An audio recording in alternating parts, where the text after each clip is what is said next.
MCom final banking एवं व्यावसायिक अर्थशास्त्र विषय के रिसर्च मेथोडोलॉजी पेपर का पहला टॉपिक है meaning and objectives of research.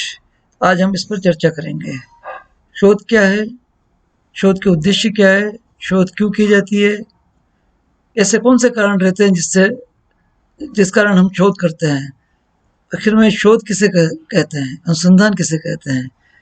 आइए इस पर जो है चर्चा करें। शोध के अर्थ के संबंध में कई परिभाषाएं प्रचलित है। असल में रिसर्च रिसर्च का मतलब होता है जो प्राप्त ज्ञान है उसमें से कुछ खोजना, कुछ नया खोजना, एक व्यवस्थित ढंग से सूचनाओं को किसी खास विषय पर खोजा जाना रिसर्च कहलाता है। Research is a systematic search for information on a specific topic. किसी एक टॉपिक पर सिस्टमेटिक तरीके से, व्यवस्थित तरीके से जब सूचनाओं को तैयार किया जाता है, खोजा जाता है, तो उसे रिसर्च कहा जाता है। रिसर्च एक केयरफुल इन्वेस्टिगेशन होता है जिसमें नए तथ्यों को खोज की जाती है, कोई ज्ञान की नई शाखा का उद्घाटन किया जाता है।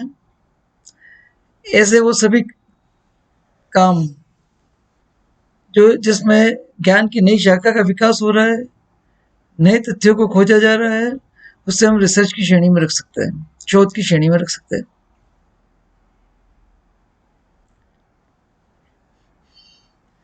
शास्त्री हुए रेडमैन एंड मोरे, उन्होंने रिसर्च को परिभाषित करते हुए कहा है, research is a systematized effort to gain new knowledge. एक नए ज्ञान को प्राप्त करने के लिए एक व्यवस्थित ढंग से किया गया प्रयास को रिसर्च कह सकते हैं। रिसर्च के संबंध में कहा जाता है एक तो मूवमेंट है, ये मूवमेंट किसके लिए है, ये नोन टू अननोन के लिए, अननोन का जो अज्ञात है उसे ज्ञात करने के लिए जो कुछ भी प्रयास किए जाते हैं उसे हम रिसर्च कह सकते हैं। इस प्रकार रिसर्च में एक व्यवस्थित तरीके से, सिस्टमेटिक तरीके से, वैज्ञानिक तरीके से नए तथ्यों को खोजा जाता है, नवीन ज्ञान की प्राप्ति की जाती है, ज्ञान की शाखा का उद्घाटन किया जाता है। उन सभी क्रियाओं को हम रिसर्च कह सकते हैं। अब रिसर्च के उद्देश्य क्या है, रिसर्च क्यों की जाती है, क्या पर्पज है रिसर्च के। रिसर्च के उद्देश्यों को हम दो भागों में विभाजित कर सकते हैं। एक तो सैद्धांतिक उद्देश्य, थ्योरेटिकल ऑब्जेक्टिव्स, दूसरा एक्सपेरिमेंटल ऑब्जेक्टिव्स। सोसाइटी के लिए, समाज के लिए, आर्थिक समस्याओं के निदान के लिए जब व्यवस्थित तरीके से कोई ज्ञान अर्जित किया जाता है, खोज की जाती है, उस खोज को हम सैद्धांतिक रिसर्च ऑब्जेक्टिव्स कहते हैं। यानी कोई भी घटनाएं जो घटित होने वाली है या कोई समस्या, चाहे सामाजिक या आर्थिक समस्या उत्पन्न हो गई है, उस सामाजिक और आर्थिक समस्या के निदान के लिए जब रिसर्च की जाती है, जो एक व्यवस्थित रूप से तथ्यों का संकलन किया जाता है, उसे हम थ्योरेटिकल रिसर्च कहते हैं। तो सर एक्सपेरिमेंटल ऑब्जेक्टिव्स या प्रयोगात्मक उद्देश्य शोध के हो सकते हैं जिनमें हम किसी विशेष पर्टिकुलर बिंदु पर फोकस करके उन पे निरीक्षण, परीक्षण, प्रयोग जैसे वैज्ञानिक तकनीक का प्रयोग किया जाता है, उस उद्देश्य से की जाने वाली रिसर्च एक्सपेरिमेंटल ऑब्जेक्टिव्स कहलाते हैं रिसर्च के। यानी शोध करने के उद्देश्य सैद्धांतिक भी हो सकते हैं, यानी हमें किसी नए बात, ज्ञान की खोज करना, नई समस्या का निदान करना, और एक्सपेरिमेंटल ऑब्जेक्टिव्स यानी प्रयोगधर्मीता के साथ किसी नए ज्ञान का, नए खोज का उजागर करना एक्सपेरिमेंटल ऑब्जेक्टिव्स भी हो सकते हैं। शोध का उद्देश्य उन प्रश्नों का उत्तर खोजना होता है जो भी अज्ञात है, और उसके लिए वैज्ञानिक प्रक्रिया अपनाई जाती है। जब वैज्ञानिक प्रक्रिया को अपना करके उन अज्ञात प्रश्नों का उत्तर खोजा जाता है, ये शोध का उद्देश्य होता है। यानी रिसर्च इसलिए की जाती है। शोध का उद्देश्य उस सत्य का उद्घाटन करना भी होता है जो अब तक प्रकट नहीं हुआ है। इस प्रकार शोध के उद्देश्य सैद्धांतिक भी हो सकते हैं, प्रायोगिक भी हो सकते हैं, सत्य का उद्घाटित करने वाले हो सकते हैं, और उन प्रश्नों के समाधान भी शोध का उद्देश्य हो सकता है जिनके लिए रिसर्च जो अब तक अनुत्तरित रहे हैं। ऐसे क्या कारण है कि लोग जो है वो रिसर्च करते हैं, हम रिसर्च की ओर प्रेरित होते हैं? पहला सब सर्वसामान्य उद्देश्य है रिसर्च डिग्री प्राप्त करना। इसके लिए रिसर्च की जाती है, एक साइंटिफिक प्रोसेस अपनाया जाता है, शोध की समस्या का संकलन किया जाता है, चयन किया जाता है और बाद में एक वैज्ञानिक तरीके से उस पर खोज करके नए तथ्यों का उद्घाटन किया जाता है और उसके बदले रिसर्च डिग्री प्राप्त होती है। एक डिजायर अंदर, एक तीव्र इच्छा होती है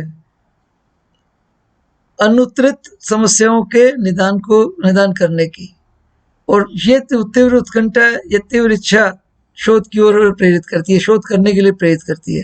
इसलिए किस स्तर तक हमारी शोध करने की क्षमता या इच्छा प्रेरित होगी, किस स्तर तक, उस स्तर तक हमें जो है उस चैलेंज को लेने के लिए हम तैयार हो जाएंगे कि अनसोल्व प्रॉब्लम्स को सोल्व करेंगे। शोध का उद्देश्य सोसाइटी को, समाज को सेवा प्रदान करना भी होता है।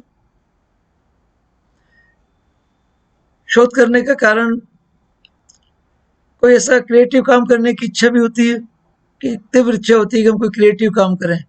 जब कोई तीव्र क्रिएटिव काम करने की इच्छा होती है, समाज को, सोसाइटी को सर्व करने की इच्छा होती है, अनसोल्व प्रॉब्लम को सोल्व करने के लिए कि एक तीव्र उत्कंठा मन के अंदर होती है और रिसर्च डिग्री पाने की इच्छा होती है, तो हम रिसर्च करते हैं। और इसीलिए इस रिसर्च को करने के उद्देश्य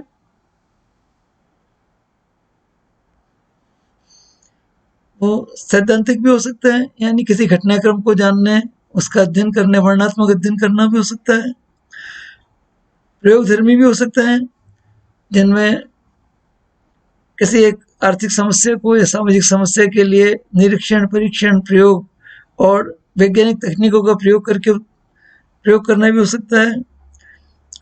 उन तथ्यों को खोजना भी हो सकता है जो अब तक अज्ञात रहे हैं, और उन चीजों, उस सत्य को खोजना भी हो सकता है जो अब तक प्रकट नहीं हुआ है। इस प्रकार शोध के अर्थ को अगर हम संक्षेप में समझना चाहें तो शोध एक ऐसा विचार है, ऐसी प्रक्रिया है, ऐसा प्रयास है जिसमें कि नवीन ज्ञान की खोज की जाती है, नए तथ्य उद्घाटित किए जाते हैं, नई जानकारी प्राप्त की जाती है, नवीनता को अंगीकार करने का प्रयास किया जाता है।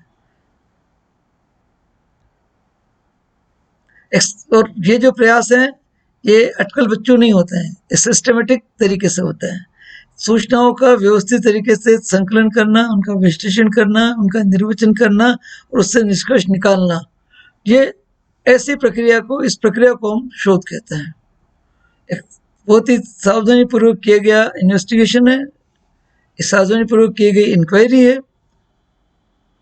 जिससे नए तथ्य सामने आते हैं और नई ज्ञान की शाखा प्रकट होती है। एक तरह से एक मूवमेंट के रूप में मूवमेंट है, और इस मूवमेंट का उद्देश्य होता है अननोन से नोन की तरफ बढ़ना।